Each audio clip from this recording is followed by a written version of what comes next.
Jaduong' moro ma jahigni 77 ywago rem e od thieth ma Consolata mayudore Mathare, kaunti ma Nyeri, tok ka ondiego otoyo monje kendo weye gi hinyruok mathoth tich adek otieno e gwenge ma Losira, Oldonyiro ward e kaunti ma Isiolo.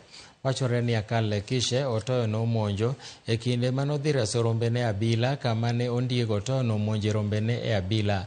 Kaluwore kod David Lekishe ma en wuod Akal, masirano manotimore tich adek otieno oweyo wuon mare gi hinyruok e wiye kod ng'edene. Omedo ni ne gitemo manyo thieth mapiyo od thieth ma Cottage mayudore Nanyuki ma en ondamo 65 kende kowuok Isiolo, to nikech ng'anyo mar laktache ne ok giyudo thieth kanyono. Alimshika mtoto wa mbuzi alimkanyanga, ndio akasikia sauti yake, akaamka akateremka kujaza kumwokoa huyo mtoto wa mbuzi.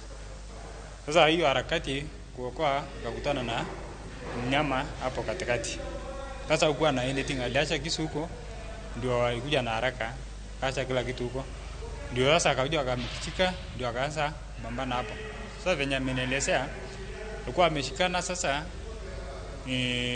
Fisi alikuwa anatafuta njia ya kutoroka, but mlango ilifungika kwa ndani, so ilimgonga ikamrudia mzee.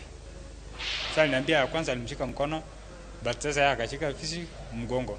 Sasa hiyo ikamgeukia